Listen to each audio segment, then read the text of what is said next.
Hey everybody, Blugoblin here on behalf of Dark Avenger Inc. This is actually my second attempt at recording this review. First time I tried this. It's thunderstorming where I'm at right now, and we had a power surge that knocked my computer out, so I got to start all over again. And I was nearly done too. I'm here on behalf of Inc. to review Ultimate Comics All New Spider-Man issue number 23. Now, just like I did in the last issue I reviewed, I'm not going to give that much away because this has really been a good series. Now what I will say about this is that the emotional aspect that is in the drama of this storytelling is still well intact. It's still very well done. Brian Michael Bendis continues to do an impressive job. So far it has been 1 year to the day. Well, not to the day, excuse me. It's been 1 year since the tragic moment that happened in the last issue. And I also want to say about the cover, or excuse me, it's over here. The cover. Yeah, as my student pointed out, it is this right here is another perfect example as to how legendary the Amazing Spider-Man issue number 50 cover was, and it still continues to be homaged and parodied, or whatever you want to call it. It still continues to be remembered to this day. And this cover, or excuse me, it's over here, I forgot. This cover is a very nice touch, and it fits. It's a Spider-Man book. But it's been a year since Miles tragically lost his mother, and as far as the whole not being Spider-Man anymore, he's sticking to it. You know, it's been a year, and he hasn't been Spider-Man for a whole year, and some has changed, but not too much has changed.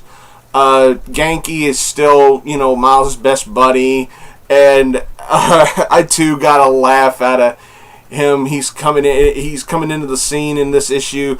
He's just ranting and raving that he didn't get the newest limited edition set of Legos that came out. And I'm like, that's nice. That was funny. I really got a laugh out of that. And we learned who Miles' girlfriend is. I'm guessing that it could be his girlfriend, but it's the ultimate version of Katie Bishop. Interesting. Even she's like, really? Legos? But some more really good storytelling. It's like anybody who tries to talk to Miles about what happened and why he's not Spider-Man anymore, he's just like, drop it. I don't want to talk about it. And yeah, it's been a year, but he's still understandably upset. He's still distraught about what happened, and I love that Bendis is still running with that. It's like, well, come on, it's been a year. I'm like, come on, he lost his mother. He still has every right to be depressed. His dad's trying to be there for him and everything. They go out to dinner, and they try to go out to dinner. It's and we run into a supporting cast member from Peter Parker's days, Gwen Stacy, and I'm thankful to Bendis and Marvel.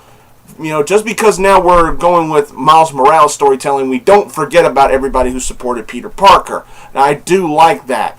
Just because Peter Parker's gone doesn't mean we have to instantly forget about his supporting cast members as well. I like that Gwen was in here. But that's all I'm going to say about that. I'm not going to ruin the conversation they had or whatever. And another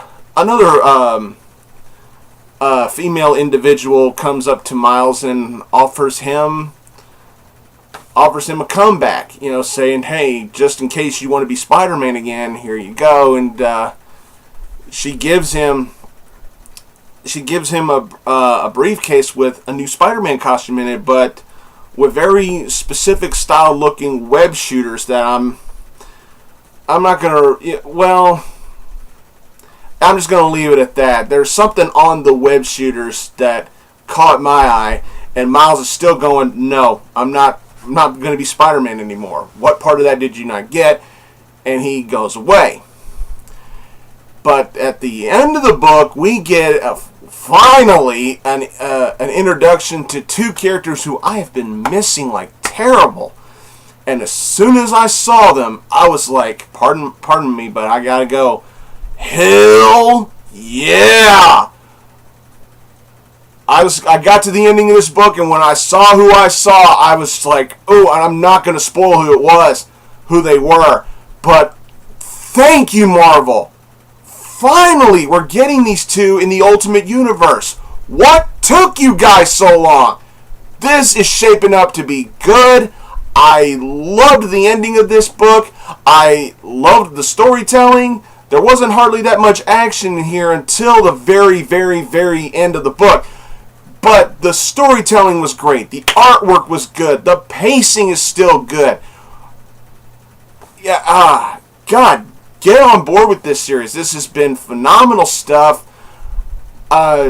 This wasn't as good as the last issue was, but I'm still going to be really super nice to it and give it an easy 4 out of 5. This was great. I loved this read. Like I said, the story is still well paced. Bendis is doing a great job with this. I geeked out at the ending. I'm not going to spoil who it was. Just get this book and read it. It was great. Loved this book.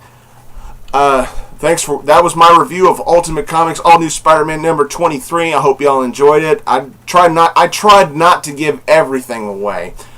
I want to thank y'all for watching this. First off, I want you all to subscribe to this channel, Dark Avenger Inc. Plus. It needs some more love and needs some more respect, and I think it's earned it. Don't forget about my channels, Blugoblin 01, Blugoblin X. I'll put a link in the description to my Blugoblin X channel, my latest comic book review video blog that I did. Don't forget about my student, my good friend, my brother, the Mount Vernon kid. And to everybody in the Dark Avenger Inc. Plus family, follow Dark Avenger Inc. Plus on Facebook, follow me on Twitter or on Tumblr. Thanks again for watching, everybody, and until next time, I'll see y'all later.